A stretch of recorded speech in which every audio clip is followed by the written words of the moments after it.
Bon, c'est vrai que la photo, elle est authentique, elle est récente et la photo a été prise chez l'homme d'affaires KPC il y a moins d'une semaine. C'est vrai, nous nous sommes rencontrés, Takana Zion et moi. Je ne savais même pas qu'il allait être là-bas et je crois lui aussi, il ne savait pas que je serais présent. Mais Takana Zion, parmi les artistes, c'est quelqu'un pour lequel j'ai beaucoup de respect, beaucoup de considération. Au moment où j'étais considéré comme paria dans ce pays, il est le seul artiste qui a eu le courage d'affirmer sur les antennes de l'émission Grande Gueule que je suis le politicien qu'il admire le plus en Guinée. Si le général Doumbouya veut être candidat, il n'a pas besoin forcément d'être candidat indépendant. Il y a combien? Il y a plus de 180 partis politiques. Si vous prenez tous les partis politiques guinéens, il n'y a pas 10 partis politiques qui peuvent refuser que le général Doumbouya soit leur candidat. Donc il ne faut pas voir dans tout ce que les gens font la petite bête.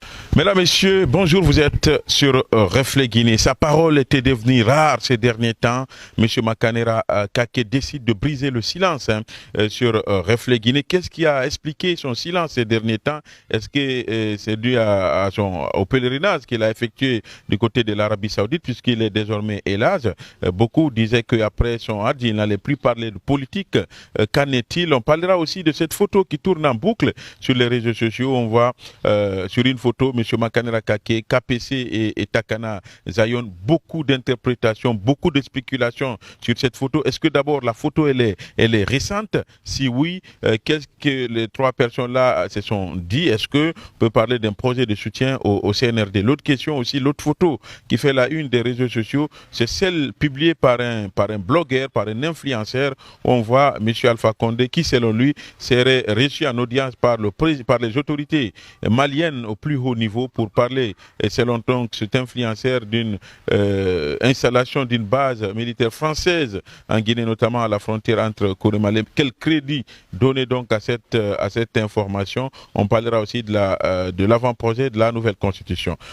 Bonjour M. Makanera Kake. Bonjour M. Barry. Bonjour hélas, vous allez dire. Bon, franchement, ça me fait beaucoup d'honneur quand même, parce que pour un musulman, il n'y a pas un voyage aussi important que d'aller visiter les lieux saints.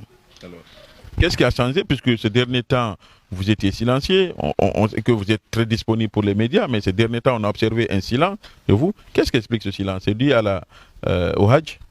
Non, pas du tout. Vous savez, après mon retour, un peu même avant le départ pour la Mecque, j'ai observé un petit temps de repos pour mieux réfléchir, afin de mieux sauter. Parce que lorsqu'il n'y a pas un élément important qui me permettra non seulement d'exprimer mes opinions et faire bouger les lignes, je préfère attendre. Je ne voudrais pas parler pour le simple plaisir de parler. Je voudrais parler quand cela est nécessaire, quand c'est opportun et quand cela peut amener les Guinéens vers d'autres horizons encore meilleurs.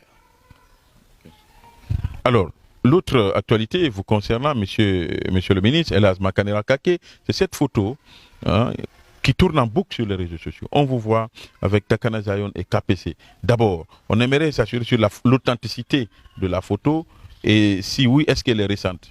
Et dans quelles circonstances elle a été prise? Bon, c'est vrai que la photo, elle est authentique, elle est récente et la photo a été prise chez l'homme d'affaires KPC il y a moins d'une semaine. C'est vrai, nous nous sommes rencontrés, Takana Zion et moi. Je ne savais même pas qu'il allait être là-bas et je crois lui aussi, il ne savait pas que je serais présent. Mais Takana Zion, parmi les artistes, c'est quelqu'un pour lequel j'ai beaucoup de respect, beaucoup de considération.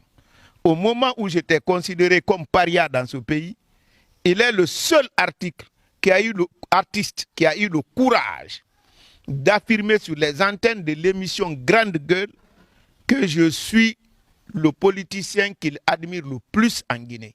Donc quand je le vois, je suis dans l'obligation d'abord de lui reconnaître ce bienfait, mais ensuite d'immortaliser notre présence ensemble. Par rapport à l'homme d'affaires KPC, je vous informe que c'est avec bonheur, honneur, qu'il m'a appelé pour me dire qu'il m'a choisi pour être son conseiller.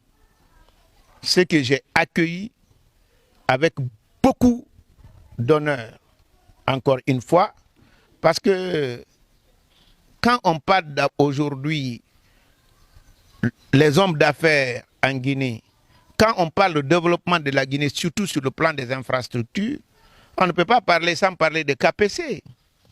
Donc, toute personne qui aiderait KPC à mieux organiser son travail, surtout les relations publiques, aide la Guinée directement, aide la jeunesse qui a besoin de travailler.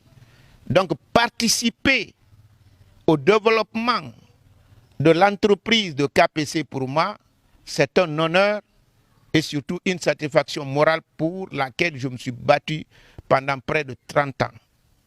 Donc, la photo, elle est réelle. Je suis, depuis le 1er septembre, nommé en qualité de conseiller de M. KPC, chargé de relations publiques surtout avec ses partenaires stratégiques. Est-ce que lors de cette rencontre, il a été question puisque Takana affirme clairement, c'est un esprit CNRD, il soutient le général Doumbouya, est-ce qu'il a été question aussi d'un quelconque mouvement de soutien aux actions du CNRD lors de cette rencontre? Bon, Takana il a affiché son soutien au général Doumbouya, tout comme KPC. Mais moi, je n'ai pas ce problème, ni par mon éducation, ni par mes convictions politiques. Vous savez, j'ai été ministre ici, mais mes deux frères, l'un frère jumeau, l'autre petit frère de lait, n'étaient pas avec nous, ils étaient dans l'opposition. Nous acceptons de travailler avec les gens qui ne partagent pas la même opinion que nous. Pour le moment, moi je respecte l'opinion de chacun.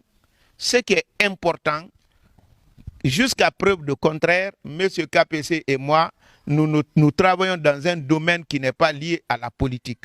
Et je crois que KPC n'a pas un parti politique pour que notre lien soit politique. Okay. Donc, vous êtes soutien CNRD, vous aussi ou pas? Non, moi je ne suis pas soutien CNRD, mais je soutiens KPC parce que je soutiens le développement de la Guinée. Tout ce qui concourt à améliorer les conditions de vie des Guinéens, je soutiendrai. Vous savez, à l'arrivée du CNRD au pouvoir, vous pouvez revoir toutes mes interventions. J'avais dit que le CNRD n'est pas mon adversaire, puisque le CNRD, jusqu'à preuve de contraire, n'est pas un parti politique. Par conséquent, s'il pose un acte salutaire, je soutiendrai cet acte. S'il pose un acte que moi j'estime ne va pas dans l'intérêt de la population guinéenne, je dénoncerai.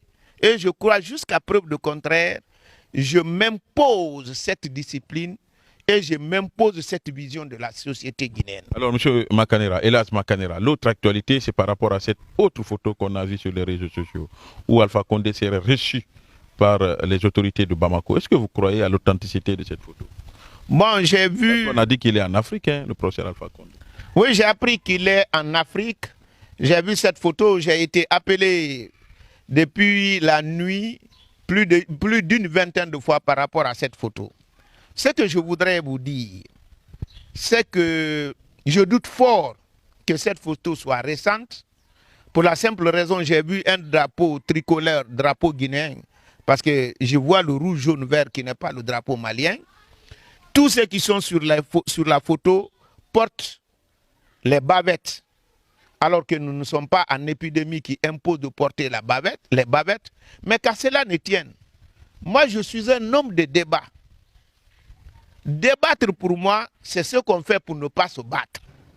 Donc, tout ce qui va au-delà du débat, c'est-à-dire l'utilisation de la force des arguments à la place de l'argument de la force, je suis présent. Mais au-delà de ça, je m'en écarte. Donc, je voudrais que cela soit clair pour tout le monde. Ma mission en politique, c'est de chercher à convaincre les gens à travers mes arguments, mais pas en utilisant la force. Donc, je voudrais que cela soit clair pour tout le monde. Donc, vous émettez des doutes par rapport à l'authenticité de cette photo? Oui, moi, je ne crois pas, mais je n'ai aucune possibilité de preuves pour pouvoir nier. Mais, en tant qu'intellectuel, vous ne pouvez pas être évident. Parce que le français dit que ce qui est évident, c'est éviter l'évidence même. Je ne crois pas que cette photo soit récente. Je ne crois pas que ça soit même au Mali, parce que le drapeau rouge, jaune, vert, c'est le drapeau de la Guinée. Mais qu'à cela ne tienne, moi, je ne suis pas quelqu'un de violent. Je suis pour un débat, position contre position, dans un débat qui évite aux gens de se battre. L'autre actualité, c'est la présentation de l'avant-projet de la Constitution qui a suscité une avalanche de réactions entre pour et contre. Les forces vives de Guinée qui ont rejeté cet avant-projet de la Constitution qui ouvrirait la voie, selon elles, à la candidature du général Mamadi et Doumbouya.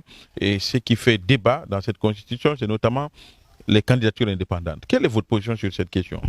Bon, d'abord, moi, je ne voudrais pas que, quand les gens se mettent à travailler, ils vous fassent un avant-projet.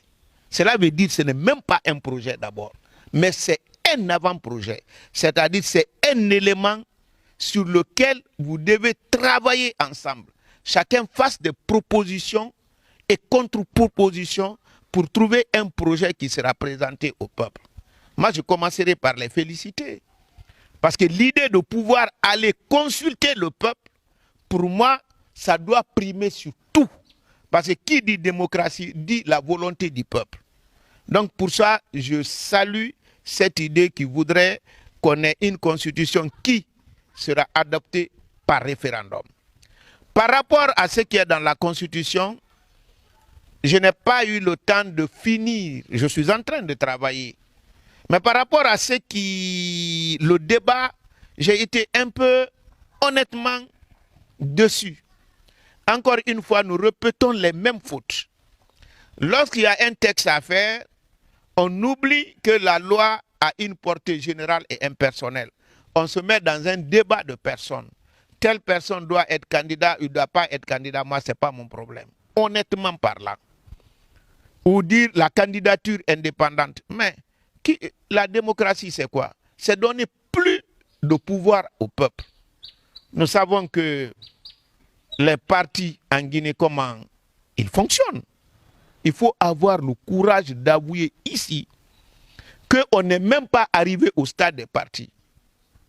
J'ai entendu beaucoup de leaders dire non, l'administration du territoire a envoyé une mission pour aller voir les partis politiques, comment ils fonctionnent, les partis qui sont en règle et ceux qui ne sont pas en règle. Mon frère, je vous prie de me croire. Si moi je participe à une évaluation des partis politiques, c'est ceux-là qu'on croit qui ne sont pas en règle, qui sont en règle en Guinée. C'est-à-dire des partis qu'on dit qui n'ont pas le siège, ils n'ont pas l'argent dans la caisse, dans leur caisse, que c'est eux qui ne sont pas en règle. Des partis qui n'ont pas de compte bancaire. Qui n'ont pas de compte bancaire et qui ne sont pas présents sur tout l'étendue du territoire. Mais c'est eux qui sont en règle. Comment ça? Qui n'ont pas pris part aux élections. Qui n'ont pas pris part aux élections. C'est eux qui sont en règle généralement. Parce que je vous dis, honnêtement parlant, entre nous, pour participer à une élection nationale, prenons exemple sur l'élection présidentielle. On va vous demander, la caution seulement, c'est autour d'1 milliard. Quel est le parti politique en Guinée qui, à partir de ses ressources propres, peut avoir 1 milliard de francs guinéens? Aucun.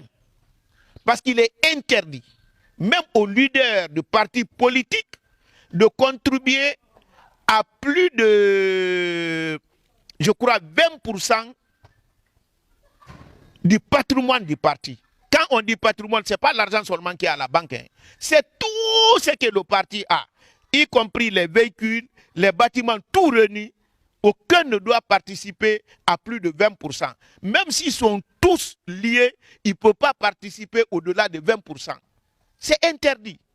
Donc, qui peut sortir 1 milliard, dire que c'est les militants qui ont contribué à ça entre nous parce que nous nous connaissons? Ça, c'est un. Deuxièmement, ce qui est important, et d'ailleurs j'ai assez de problèmes par rapport à ça, c'est que les AIFES ont travaillé ici pendant plus de, je peux dire maintenant, près de 30 ans. Hein.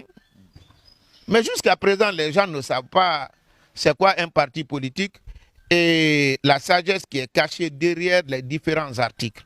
C'est pourquoi moi je suis quelqu'un qui milite pour la candidature indépendante, qui permet aux Guinéens de pouvoir choisir l'homme qu'il veut sans entrave. Parce qu'aujourd'hui, je peux avoir de belles idées. Je peux avoir de la grande popularité dans un parti politique. Mais le jour où je ne serai pas d'accord avec le président du parti qui finance le parti, qui gère le parti comme une entreprise, dès le lendemain, je serai radié. Mais même si le peuple a besoin de moi, si je n'ai pas de parti, le peuple est empêché de choisir l'homme qu'il souhaite choisir. Maintenant, lorsqu'on dit la candidature indépendante est là, si je ne suis pas d'accord avec le leader, mais je le quitte, je me présente candidat. Après, on va vous dire non, on va organiser le congrès. Soyons logiques et cohérents, mon frère. C'est vous qui fixez la date du congrès. C'est vous qui assurez même le transport des congressistes. C'est vous qui logez les congressistes. Vous les nourrissez. Vous les donnez les perdièmes pour avoir participé au congrès. Comment vous allez perdre devant les congressistes là? C'est des faux problèmes. Moi, je pense qu'il est important avec la refondation, c'est de créer des conditions pour qu'on ait des partis politiques qui vont fonctionner normalement, où il n'y aura pas le monopole d'un petit groupe ou un leader sur la formation politique. Mais ceux qui ont des inquiétudes, c'est par rapport justement à une éventuelle candidature du général. D'ici, les candidatures indépendantes sont autorisées. Voilà, le général pourrait profiter de ça. D'abord, moi je ne suis contre la... Vous savez, j'ai été toujours clair avec vous. Il y a deux choses sur lesquelles je ne serai jamais d'accord avec la majorité des Guinéens. Premièrement, dire qu'il faut limiter le mandat de quelqu'un. Je ne serai d'accord avec personne, c'est un faux débat. Si vous dites à quelqu'un que si on ne limite pas le mandat, dès qu'il se présente, il va passer. Si la même personne présente une autre personne, c'est cette personne qui passera. Donc ce n'est pas le peuple qui va choisir.